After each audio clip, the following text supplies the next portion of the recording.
A ver. El jardín del Edén. Al fin y al cabo, algo tuvo que surgir en algún momento de donde no había nada de nada. Sofía Amundsen volvía a casa después del instituto. La primera parte del camino la había hecho en compañía de Jorunn. Habían hablado de robots. Jorunn opinaba que el cerebro humano era como un sofisticado ordenador. Sofía no estaba muy segura de estar de acuerdo. Un ser humano tenía que ser algo más que una máquina. Se habían despedido junto al hipermercado. Sofía vivía al final de una gran urbanización de chalés, y su camino al instituto era casi el doble que el de Jorunn. Era como si su casa se encontrara en el fin del mundo, pues más allá de su jardín no había ninguna otra casa. Allí comenzaba el espeso bosque. Giró para meterse por el camino del trébol. Al final, hacía una brusca curva que solían llamar curva del capitán. Allí solo había gente los sábados y los domingos. Era uno de los primeros días de mayo. En algunos jardines se veían tupidas coronas de narcisos bajo los árboles frutales. Los abedules tenían ya una fina capa de encaje verde. Era curioso ver cómo todo empezaba a crecer y brotar en esta época del año. ¿Cuál era la causa de que kilos y kilos de esa materia vegetal verde saliera a chorros de la tierra inanimada en cuanto las temperaturas subían y desaparecían los últimos restos de nieve? Sofía miró el buzón al abrir la verja de su jardín. Solía haber un montón de cartas de propaganda, además de unos sobres grandes para su madre. Tenía la costumbre de dejarlo todo en un montón sobre la mesa de la cocina, antes de subir a su habitación para hacer los deberes. A su padre le llegaba únicamente alguna que otra carta del banco, pero no era un padre normal y corriente. El padre de Sofía, pasamos página, el padre de Sofía era capitán de un gran petrolero y estaba ausente gran parte del año. Cuando pasaba en casa unas semanas seguidas, se paseaba por ella haciendo la casa más acogedora para Sofía y su madre. Sin embargo, cuando estaba navegando, resultaba a menudo muy distante. Ese día solo había una pequeña carta en el buzón, y era para Sofía. Sofía Amundsen, ponía en el pequeño sobre, camino del trébol número 3. Eso era todo, no ponía quién le enviaba, ni siquiera tenía sello. En cuanto hubo cerrado la puerta de la verja, Sofía abrió el sobre. Lo único que encontró fue una notita, tan pequeña como el sobre que la contenía. En la notita ponía, ¿quién eres? No ponía nada más. No traía ni saludos ni remitente, solo esas dos palabras escritas a mano con grandes interrogaciones. Volvió a mirar el sobre. Pues sí, la carta era para ella.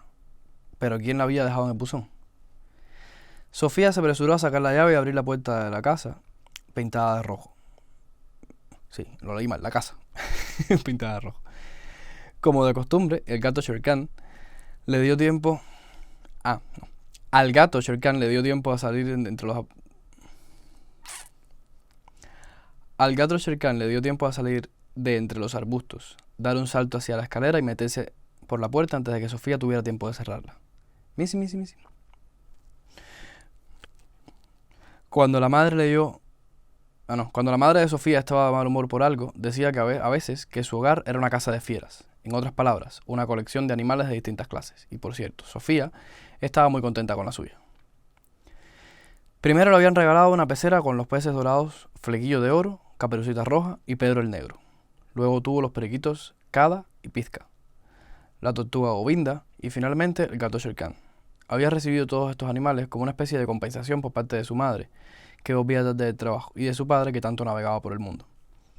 Sofía se quitó la mochila y puso un plato con comida para Shere Khan. Luego se dejó caer sobre una banqueta de la cocina con la misteriosa carta en la mano. ¿Quién eres? En realidad no lo sabía. Era Sofía Amundsen, naturalmente. Pero, ¿quién era eso? Aún no lo había averiguado del todo. ¿Y si se hubiera llamado algo totalmente distinto? Ann Knoxen, por ejemplo. En ese caso habría sido otra. De pronto... Bueno, es una pregunta, lo leí mal. En ese caso habría sido otra. Para mejorar la entonación. De pronto se acordó de que su padre había querido que se llamara Sinof. Sofía intentaba imaginarse que extendía la mano presentándome con Sinof Amundsen, pero no servía. Todo el tiempo era otra chica la que se presentaba. Se puso de pie de un salto y entró en el cuarto de baño con la extraña carta en la mano. Se colocó delante del espejo y miró fijamente a sí misma. Soy Sofía Amundsen, dijo. La chica del espejo no contestó ni con el más leve gesto. Hiciera lo que hiciera Sofía, la otra hacía exactamente lo mismo. Sofía intentaba anticiparse al espejo con un rapidísimo movimiento, pero la otra era igual de rápida. ¿Quién eres?, preguntó. No obtuvo respuesta tampoco ahora. pero durante un breve instante llegó a dudar si ella era ella. Si era ella o la del espejo la que había hecho la pregunta. Sofía apretó el dedo índice contra la nariz del espejo y dijo: tú eres yo. Al no recibir ninguna respuesta, dio la vuelta a la pregunta y dijo: yo soy tú. Esto está mal escrito, bueno, no es una pregunta. Pero bueno. Vale. Sofía Amundsen no había estado nunca muy contenta con su aspecto. Le decían a menudo que tenía bonitos ojos almendrados, pero seguramente se lo dirían porque su nariz era demasiado pequeña y la boca un poco grande. Además, tenía las orejas demasiado cerca de los ojos. Lo peor de todo era aquel pelo liso que resultaba imposible de arreglar. A veces su padre le acariciaba el pelo llamándola la muchacha de los cabellos de lino, como la pieza de música de Claude Debussy. O como se pronuncia. Claude Debussy. O como se pronuncia, tú me entiendes. Era fácil para él, que no estaba condenado a tener ese pelo negro colgando durante toda su vida. En el pelo de Sofía no servían ni el gel ni el spray. Supongo que laca, pero bueno. Supongo que no se entendió. Supongo que laca fue lo que quise decir. A veces pensaba que era tan fea que se preguntó si no estaría mal formada. Por lo menos había oído hablar a su madre de un parto difícil. ¿Era realmente el parto lo que decidía el aspecto que uno iba a tener? ¿No resultaba extraño el no saber quién era? ¿No era también injusto no haber podido decidir su propio aspecto? Simplemente había surgido así como así. A lo mejor podía elegir entre sus amigos, pero no se había elegido a sí misma. Ni siquiera había elegido ser un ser humano. ¿Qué era un ser humano? Sofía volvió a mirar a la chica del espejo. Creo que me subo a hacer los deberes de conocimiento del medio, dijo, como si quisiera disculparse. Un instante después se encontraba en la entrada. No, prefiero salir al jardín, pensó. Missy. Sofía cogió al gato, lo sacó afuera y cerró la puerta tras ella. Cuando se encontró en el camino de gravilla con el misterioso carta en la mano, tuvo de repente una extraña sensación. Era como si fuese una muñeca que por arte de magia hubiese cobrado vida. ¿No era extraño estar en el mundo en ese momento? Poder caminar por un cuento maravilloso. Shere Khan saltó ágilmente por la gravilla y se metió entre unos estúpidos arbustos de grosellas. Un gato vivo, desde los bigotes blancos hasta el rabo juguetón en el extremo de su cuerpo liso. También él estaba en el jardín, pero seguramente no era consciente de ello de la misma manera que Sofía. Conforme Sofía iba pensando en que existía, también le daba por pensar en el hecho de que no se quedaría aquí eternamente. Estoy en el mundo ahora, pensó, pero un día habré desaparecido del todo. ¿Habría alguna vida más allá de la muerte? El gato ignoraría también esta cuestión por completo. La abuela de Sofía había muerto hacía poco. Casi a diario durante medio año había pensado cuánto la echaba de menos. ¿No era justo que la vida tuviera que acabarse alguna vez? En el camino de gravilla, Sofía se quedó pensando. Intentó pensar intensamente en que existía. Para de esa forma, olvidarse de que no se quedaría aquí para siempre. Pero resultó imposible. En cuanto se concentraba en el hecho de que existía, inmediatamente surgía la idea del fin de la vida. Lo mismo pensaba a la inversa. Cuando había conseguido tener una fuerte sensación de que un día desaparecería del todo, comprendía realmente lo enormemente valiosa que es la vida. Era como la cara y cruz de una moneda a la que daba vueltas constantemente. Cuanto más grande y nítida se veía una de las caras, mayor y más nítida se veía también la otra. La vida y la muerte eran como dos caras del mismo asunto. No se puede tener la sensación de existir sin tener también la sensación de tener que morir, pensó. De la misma manera, resulta igualmente imposible pensar que uno va a morir sin pensar al mismo tiempo en lo fantástico que es vivir. Sofía se acordó de que su abuela había dicho algo parecido el día en que el médico le había dicho que estaba enferma. Hasta ahora no ha entendido lo valiosa que es la vida. Había dicho. No era triste que la mayoría de la gente tuviera que ponerse enferma para darse cuenta de lo agradable que es vivir. ¿Necesitarían acaso una carta misteriosa en el buzón? Quizá debería mirar si había algo más en el buzón. Sofía corrió hacia la verja y levantó la tapa verde. Se sobresaltó al descubrir un sobre idéntico al primero. ¿Se había asegurado de mirar si el buzón había quedado vacío de toda la primera vez? También en este sobre ponía su nombre. Lo abrió y sacó una nota igual que la primera. ¿De dónde viene el mundo?, ponía. No tengo la más remota idea, pensó Sofía. Nadie sabe esas cosas, supongo.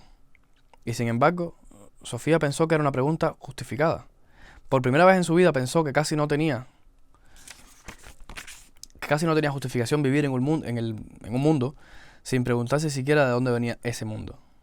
Las cartas misteriosas la habían dejado tan aturdida que decidió ir a sentarse al callejón. El callejón era el escondite secreto de Sofía. Solo iba allí cuando estaba muy enfadada, muy triste o muy contenta. Ese día solo estaba confundida.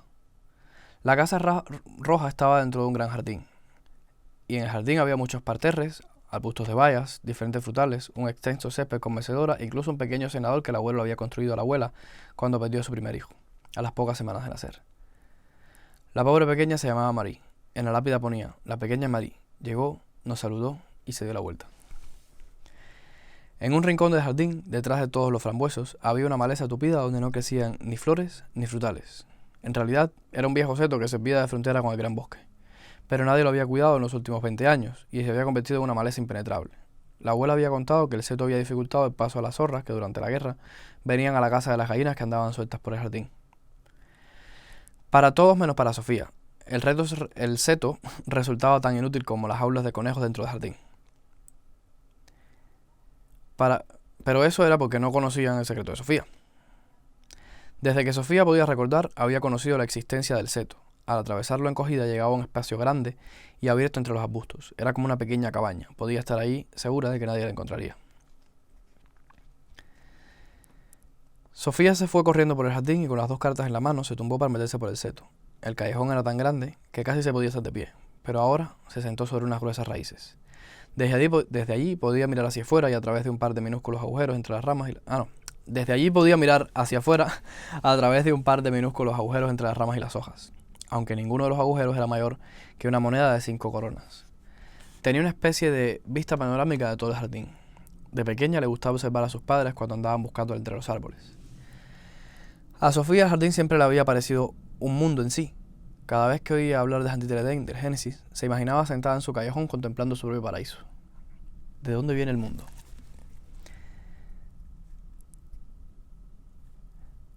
Pues no lo sabía. Sofía sabía que la Tierra no era sino un pequeño planeta en el inmenso universo. Pero ¿de dónde venía el universo? Podía ser, naturalmente, que el universo hubiese existido siempre, pero en ese caso no sería preciso buscar una respuesta sobre su procedencia. Pero, ¿podía existir algo desde siempre? Había algo dentro de ella que protestaba contra eso. Todo lo que es tiene que haber tenido un principio, ¿no? De modo que el universo tuvo que haber nacido en algún momento de algo distinto. Pero si el universo hubiese nacido de repente de otra cosa, entonces esa otra cosa, a su vez, tenía que haber nacido de otra cosa.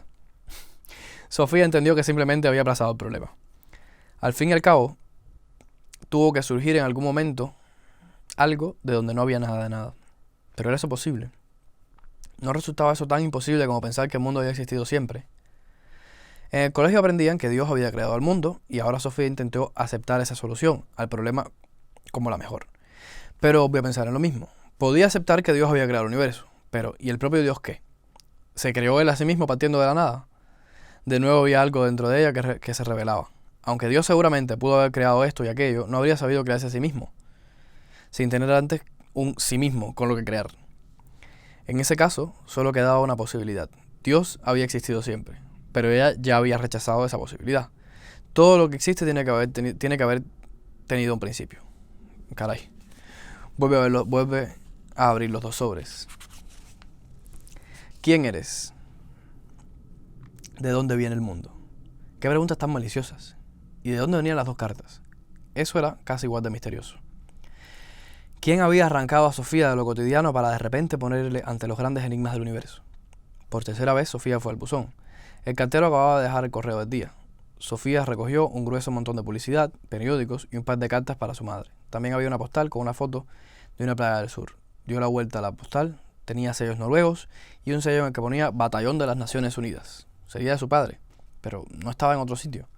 Además, no era su letra. Sofía notó que se le aceleraba el pulso al leer el nombre del destinatario. Hilde Moller Nack. I.O. Sofía Amundsen.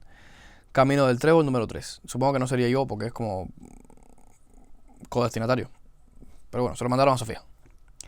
Camino del Trébol número 3. La dirección era correcta. La postal decía: Querida Hilde, te felicito de todo corazón en tu 15º cumpleaños. Como puedes ver, quiero hacerte un regalo con el que podrás crecer. Perdóname por enviar la postal a Sofía. Resulta más fácil así. Con todo cariño, papá. Sofía volvió corriendo a la cocina. Sentía como un huracán dentro de ella. ¿Quién era esa Hilde? Que cumplía 15 años, poco más de un mes antes del día en que ella también cumpliría 15 años. Sofía cogió la guía telefónica de la entrada. Había muchos Moller y también algunos Knack. Pero en toda esa gruesa guía telefónica no había nadie que se llamara Moller Knack. Volvió a estudiar la misteriosa postal. Sí, era auténtica, con sello y matasellos. Pero, ¿por qué un padre iba a enviar una felicitación a la dirección de Sofía cuando estaba clarísimo que iba destinada a otra persona? ¿Qué padre privaría a su hija de la ilusión de recibir una tarjeta de cumpleaños enviándola a otras señas? ¿Por qué resultaba más fácil así? Y ante todo, ¿cómo encontraría a Hilde? De esta manera, Sofía tuvo otros problemas. Otro problema más en que meditar. Intentó detener sus pensamientos de nuevo. Esa tarde, en el transcurso de un par de horas, se había encontrado con 3 enigmas. Uno, ¿quién había metido los 2 sobres blancos en el buzón? El segundo eran aquellas difíciles preguntas que presentaban esas cartas. Y el tercer enigma era ¿quién era Hilde Moller-Knack? Y por qué Sofía había recibido una felicitación de cumpleaños para aquella chica desconocida. Estaba segura de que los 3 enigmas estaban de alguna manera relacionados entre sí, porque justo hasta ese día había tenido una vida completamente normal. Y bueno, pues la idea es seguir leyendo el libro por capítulo. No sé si lo haga hoy, no sé, pero ya veremos. Joder, me ha dado tiempo en 20 minutos exactos.